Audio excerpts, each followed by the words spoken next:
kind of I tiptoe love around that. it. So that's really kind of cool that you know, two different superheroes we're getting, and they're out and proud, and I think that's great. So little pop culture there. And then my last little geek out on CW that it was announced, I forget who announced it, but it was announced and confirmed that they are going to, at least on Flash, I don't know if it's going to be part of their crossover because they have at least 1 to 2 big crossovers every year with all the series, right? Yeah, But I right. know that I think it's just on Flash, but it could be on all of them. They are going to do a musical episode because Grant, Oh, I didn't of hear course, is that. from Glee. Yes, I heard it like about 2 weeks ago. Awesome. And it was confirmed because I remember they were asking, who are they asking? They're asking someone if they could sing, and he was one of the major characters. And of course, they have Jesse L. Martin from Broadway Yeah, and everything. They of have course. Grant from Broadway and from Glee. They have Supergirl, who's from Glee. So I don't know if it's going to be part of the crossover or just on Flash, but there is going to be a musical episode this year, and I don't know how they're going to do it. But you don't even understand how excited I am for that when that comes. Oh, that's excellent. I love when they do stuff like that. When a series does something like that, they bring it in, they bring music in a very creative but at some kind of organic way. I just love it. You know, I am looking forward to this season on Flash because also I'm just going to geek out a little here because I do this about comic books. It's very cool that they are bringing in the character of Kid Flash. He's African American in this incarnation, but it's going to be an alternate universe, as I understand it. So maybe, which I think is clever because they're going to stay in this world for a while, I guess, but they can bring the character Barry Allen back to his own universe when they get tired of wherever this goes or something. But they get to explore the idea of this. They get to give us Kid Flash. He has his yellow and red costume that's all sexy and leather and whatever. So, but I'm excited. I love what they're doing on Flash. I love what they're doing on all these CW shows. I really am. I think it's great. Yeah, they've been so great to the universe on keeping it very close to it, but actually, like I said, updating it, having great overall characters.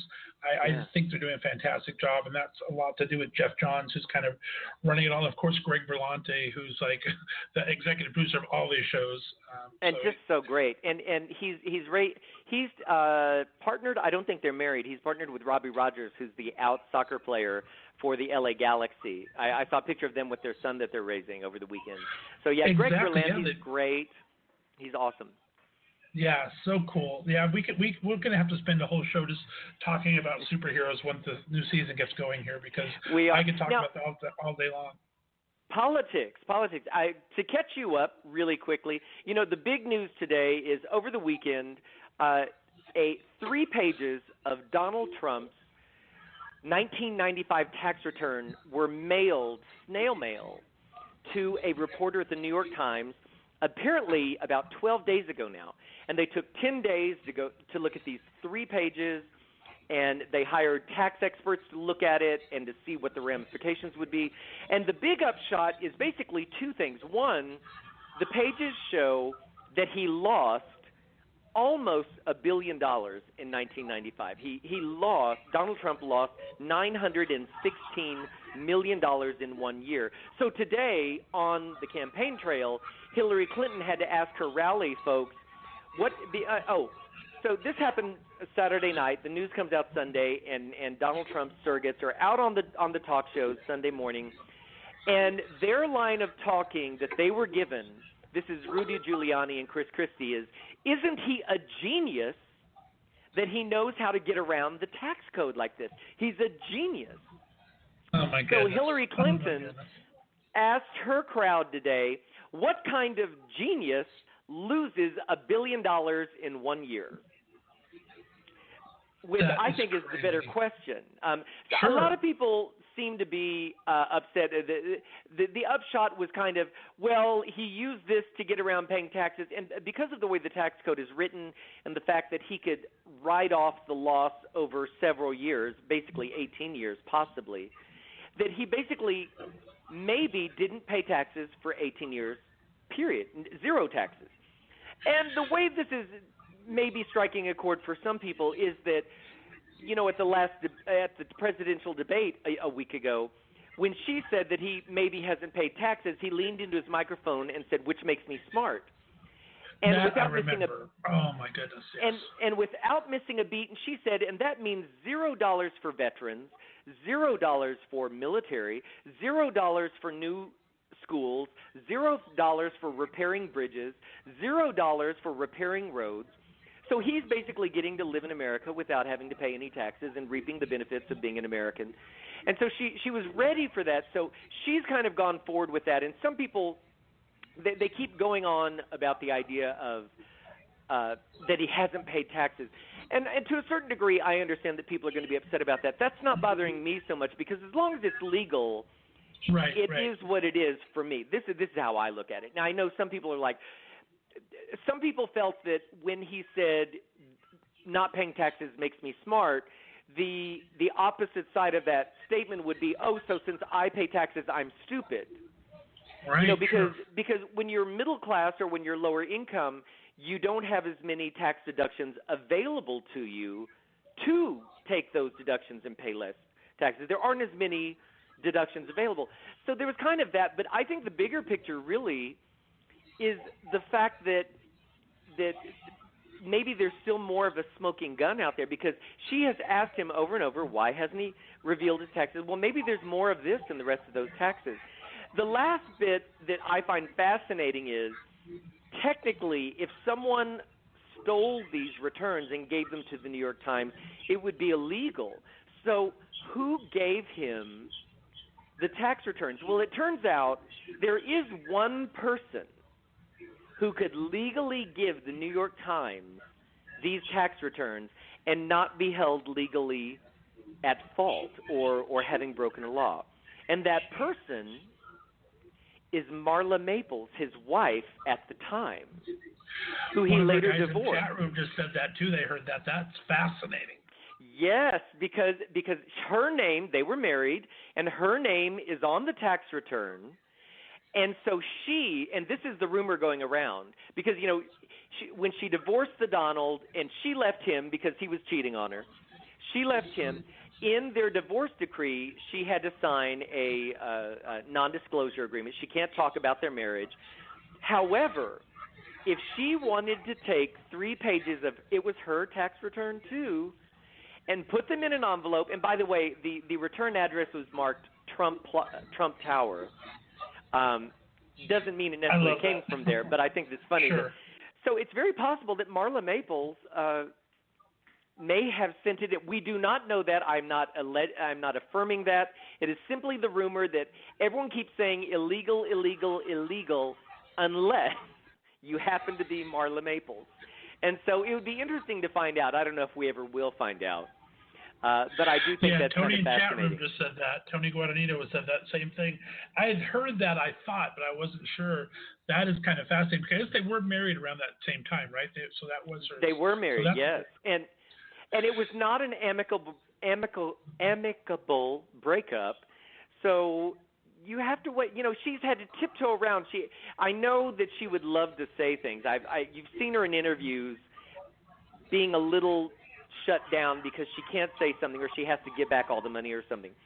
So it's kind of fascinating to wonder. So that's my favorite story of the week, actually, is that. And, of course, the other side being that Donald Trump has basically had this horrible meltdown. It was the worst week of his campaign because, first of all, he lost the debate.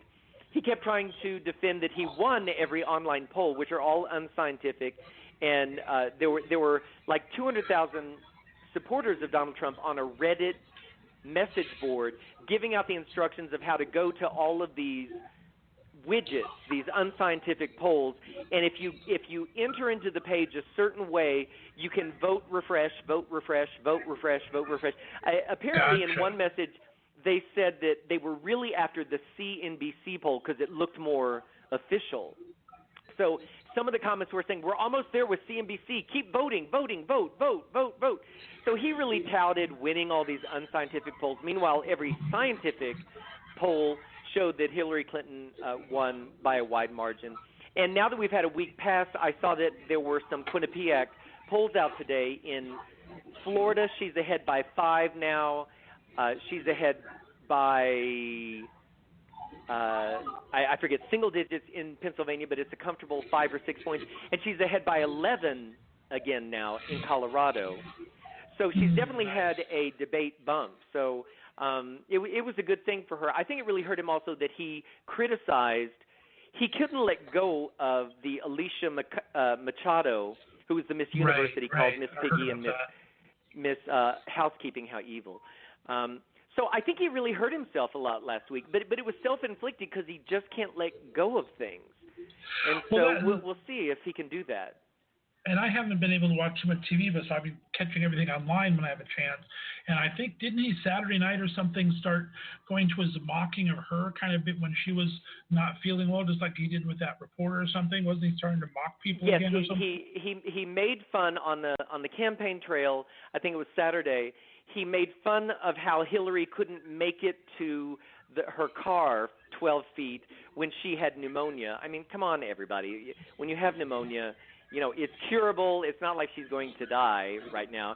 But when you're sick, you're sick. And so, but he was making fun of her. He started walking off stage and being really frail and tripping and falling. And I just don't think it's him at his best. I think Kellyanne Conway, his campaign manager of, I guess, 5 weeks now, she kept him on message with the teleprompter for a while. But I think with all these attacks as we've seen, all you have to do is get under his skin a little bit, and he just becomes unhinged.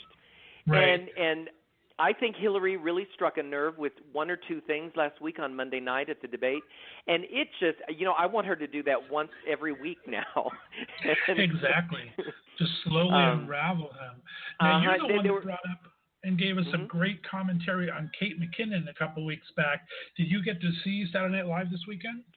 I did, and it was awesome. They were very, very funny. It was the season premiere of Saturday Night Live, and they did their cold open with their own reenactment of the debate. And they had Alec Baldwin playing Donald Trump to perfection. And at one point even, they had him ranting on his side of the stage as Donald Trump, and they go over to Kate McKinnon, who just won the Emmy Award in part for her portrayal of Hillary Clinton on Saturday Night Live. And they go over to her, and they said, "Do you have a comment?" And she goes, No, give him my 2 minutes. Let him keep going. And at one point, he ranted some more. They cut back to her, and they said, "What do you think about that?" And she goes, "I think I'm going to be president."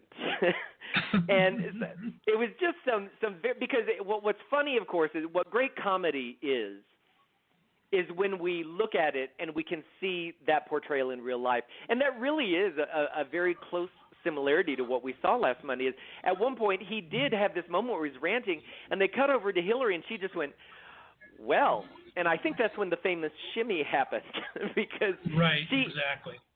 He was really just cutting himself. He's his own worst enemy, and so I just want him to be his own worst enemy 5 more weeks, and then I'll be good. Well, that was one thing I did get to see because it was late night and Mom was asleep, so I stayed up for it. And my favorite part personally is, talking about McKinnon, how great she was when they did the political family feud and she played the campaign manager, Kellyanne Conway. How great was that? Oh my God. Awesome. And the Trump boys. Oh my goodness. I was dying. Oh yeah. I was dying. Well, I think it's great that Saturday Night Live every now and then shows us that they haven't lost their edge. Back in the 70s, I remember being a teenager in the 70s when it first began, 76, 77, 78, the early years, and they were really cutting edge on satire and political things and making fun of people. No one had ever seen this on TV be so quite out there. And when they go this far, Sarah Palin made a star 8 years ago. She made a star out of her, and her name just went out of my head on Saturday Night Live. Who's that? God. Which one? Played Sarah Palin. Sarah Palin? Sarah Palin. That's oh God, don't say that to me. See, this is why I'm blonde. See, I used to be blonde, so I have it. But every now and Tina Fey. Tina Fey. Duh.